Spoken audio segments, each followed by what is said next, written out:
Last time we looked at word classes. The grammar book says that a word class, also called a part of speech, is a category of words that are used for the same purpose or in the same way. And we looked at the 8 basic word classes: nouns, verbs. Actually, perhaps you could pause the video here and see if you can remember the rest of them. These were pronouns, adjectives, adverbs, prepositions, determiners, and conjunctions.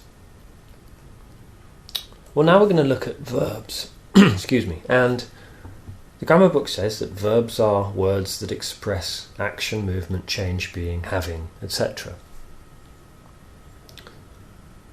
Now, the name of this presentation is Spotting Verbs, and that's because it can be difficult sometimes to decide whether something is or isn't a verb, because this definition is really only a starting point. It doesn't explain how verbs are used in all ways. What we're going to be looking at are examples of these things: main verbs, auxiliary verbs, the base form of verbs, the infinitive, present and past participles, irregular verbs, modal verbs, catenative verbs, and multi-word verbs. And I'll start with the third item on this list. It's a good place to start because this is the form of the verb you find in a dictionary. So if you open the dictionary and look for drive, leave, have, you'll find them in exactly this form. What do I mean though, exactly in this form? Well, if you put these sentences in, these words in sentences, for example, John drives to work, drives has an S at the end. I left home at 6 o'clock, leave changes to left. I'm having lunch, have changes to having. So these are different forms of the verb, but in the dictionary you find the base form, the bare form of the verb. Okay. What you should do before we go on is pause the video and write down a definition for the 3 verbs in the red boxes: drive, leave, and have. That'll be useful for reviewing something we did last time. Okay, so pause the tape and do that.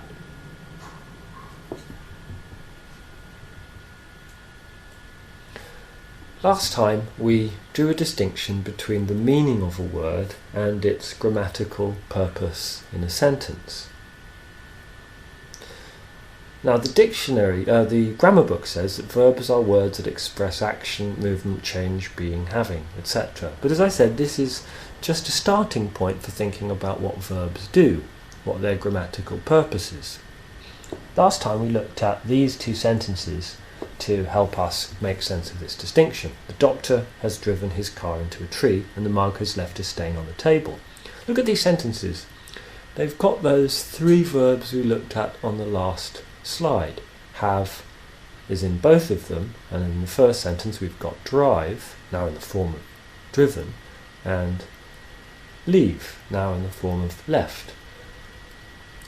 We can see straight away that the definition of verb from the grammar book doesn't really fit the word has in either of these sentences. The definition says that verbs are words that express action, movement, change, being, having, etc. Well, this word doesn't express anything like that in these sentences. It's doing something else. But the definition does fit the verbs drive and leave. Both of them express an action in these sentences. Let's think about words we could use in their place. The second sentence is best for this. We could say that the mug has deposited a stain on the table. In the first sentence we could say the doctor has run his car into a tree. Okay, that's the meaning of these words. The grammatical purpose is that they express an action. I'll say in passing that the form of these verbs is the past participle. And I'll also say that these are irregular verbs, but we'll come on to that later, come back to it. Spotting verbs. Now that's the problem. You can find verbs all over the place, and some of them are doing words, not all of them, but others are performing some kind of function that doesn't fit the definition that we just had. They're not doing words, they're not being words, they're not having words, they're something else. Okay, so there are 17 verbs in these 6 sentences, altogether 17. What you should do now is pause the video and see if you can spot all 17. And then I'll go through each of the sentences and talk about what the verb's doing. Okay, so pause the tape now.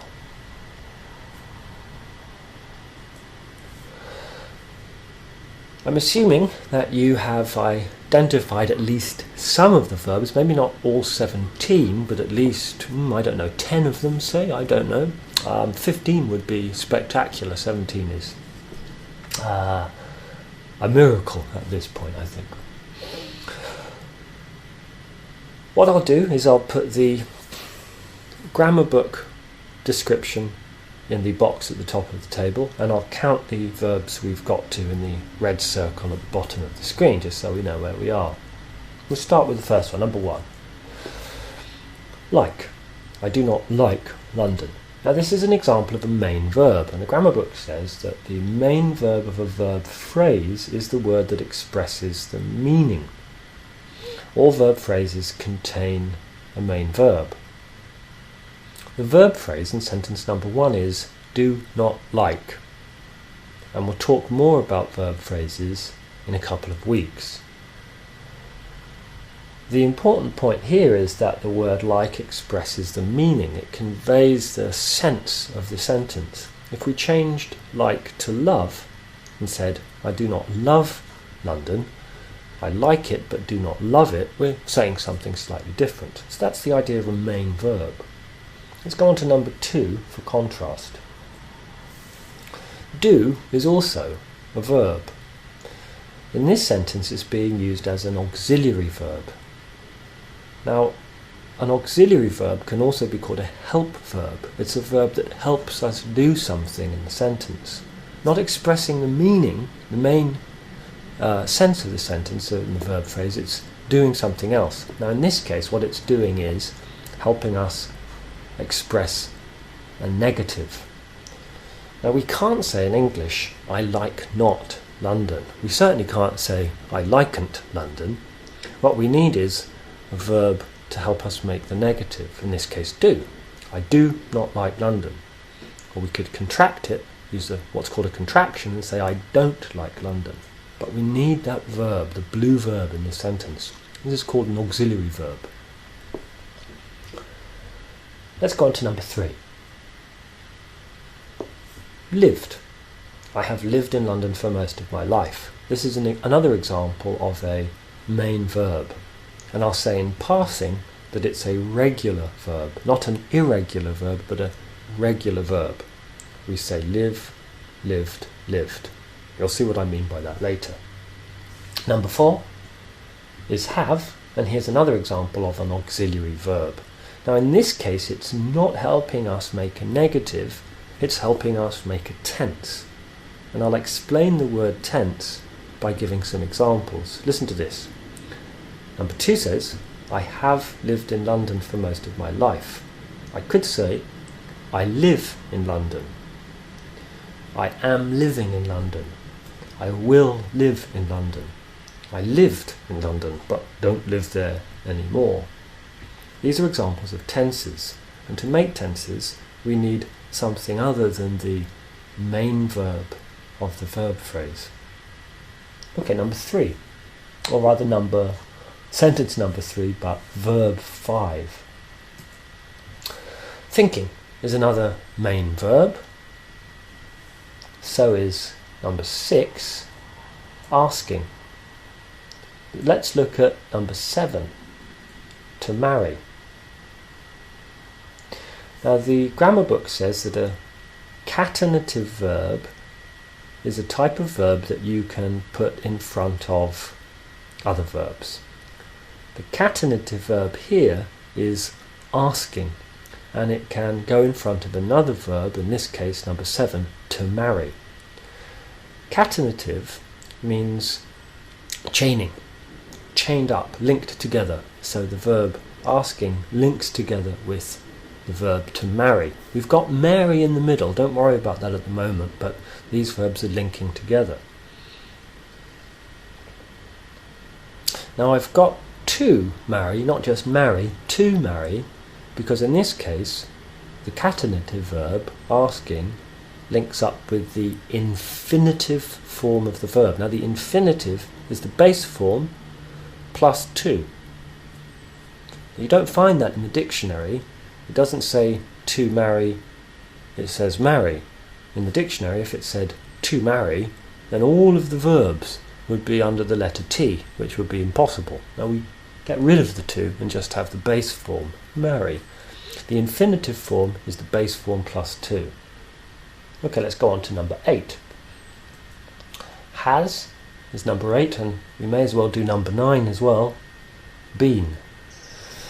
Has and been, these are also auxiliary verbs, and they help make a tense.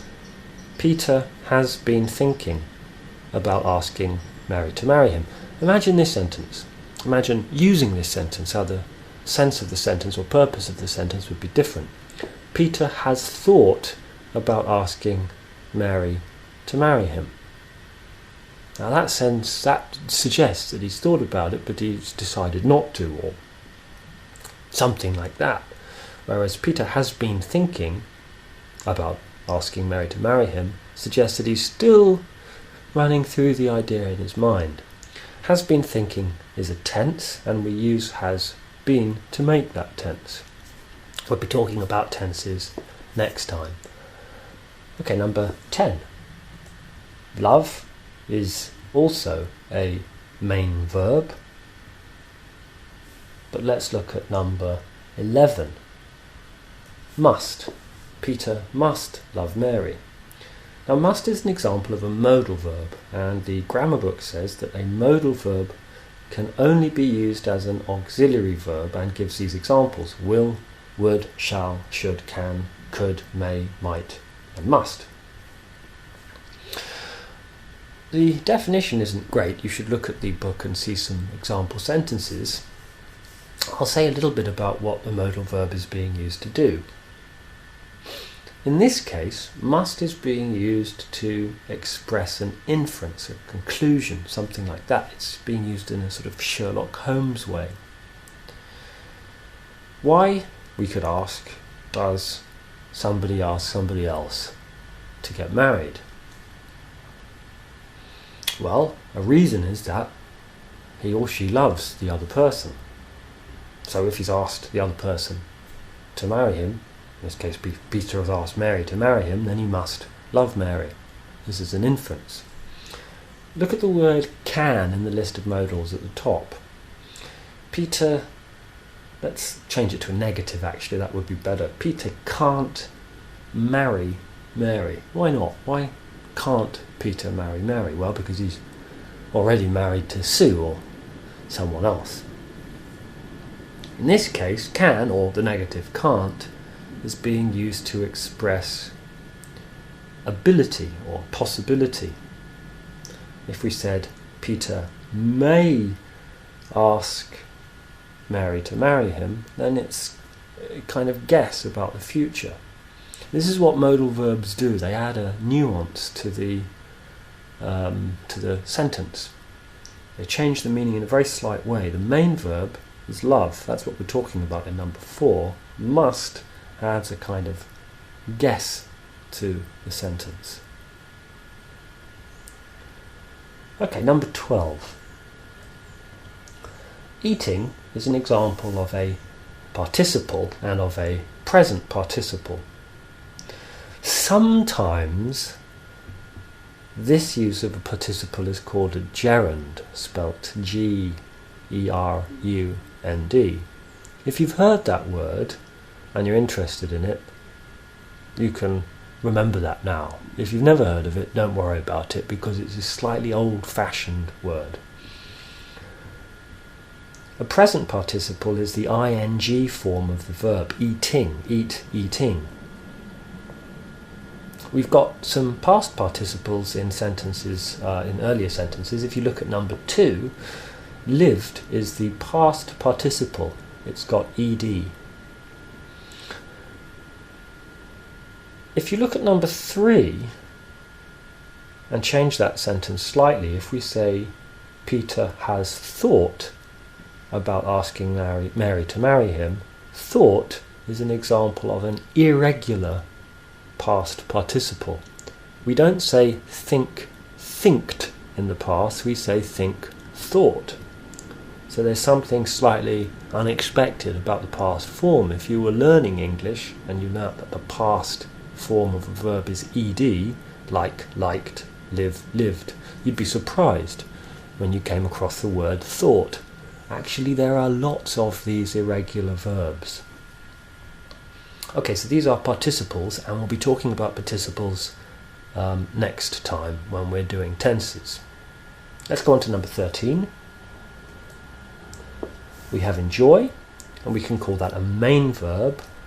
We could take out this sentence from number 5. Bill and Ben both enjoy what? Eating good food. Number 14 is doing. Now, if we look at enjoy and compare it in sentence number 3 to asking, asking and enjoy are both examples of catenative verbs. Enjoy joins up, links together, chains together with the word doing. Or we could say Bill and Ben both enjoy eating good food. Enjoy eating, link up. Okay, number 15.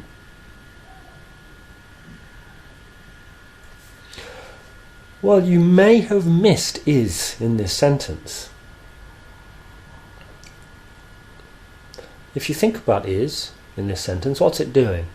Well, it's linking something together. It's linking the first part of the sentence, eating good food, and the second part, something Bill and Ben both enjoy doing.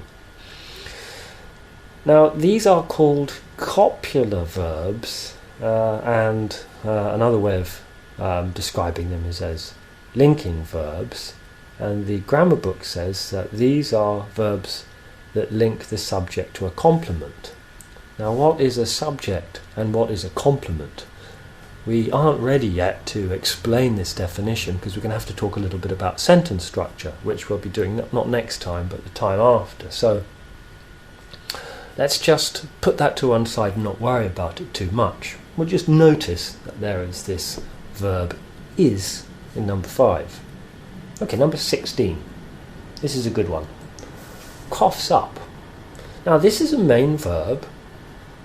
It's the meaning of the verb, the meaning of the sentence is conveyed by this, coughs up, but it's also an example of what's called a multi-word verb. The grammar book says that a multi-word verb is a verb followed by an adverb or a preposition or both. There can be some 3-word multi-word verbs, like get on with someone. Now, the adverb or preposition, you don't really worry about whether it's an adverb or a preposition. That little word is called a particle. Notice, not a participle, but a particle. Now, we won't have to talk about this very much, but anyway, it's in the book if you want to have a look. So the particle in this case is up. Now, what's interesting about multi-word verbs is that when you add the verb cough to the word up, you have, in this sentence, an unexpected meaning.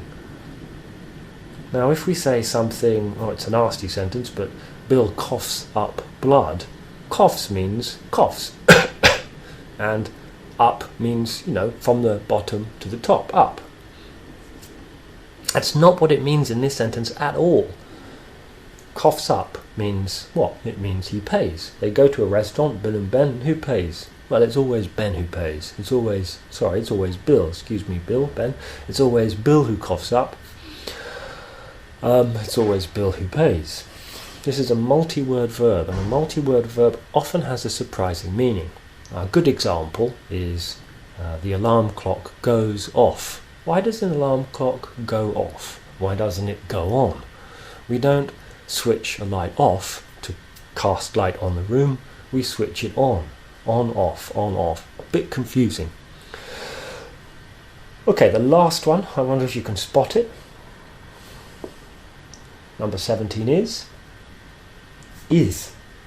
which is a copular verb as well. It's joining it to always Bill who coughs up, is. Very easy to miss this. And notice we've got the apostrophe here. Apostrophe S, not just S, apostrophe S. This is called a contraction, contracting. It is to it. Very easy to miss that verb in the sentence. So altogether we've got these 17 verbs in just 6 sentences.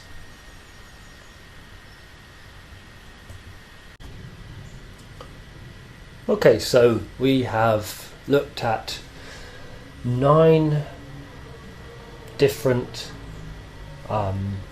grammatical purposes for verbs, which goes beyond the simple definition of the word verb that we find in the grammar book, which is that verbs are words that express action, movement, change, being, having, etc. When you're looking for verbs in a text, when you're trying to spot verbs, the definition, this simple definition, isn't going to be enough. You'll have to be aware that there are different things you can do with a verb. What you should do now is get a text from a newspaper or book, doesn't matter what the source is, and highlight the verbs and try to decide whether what you've highlighted is a main verb, auxiliary verb, base form, infinitive, present or past participle, whether it's an irregular verb, a modal verb, a catenative verb, a multi-word verb. This is bound to be confusing, but it's very important that you give it a go. And as usual, if you have a question, you can write it down and bring it to class and I'll try and answer it. Or, better still, pop it on the forum with your example sentence and see if another student can answer it.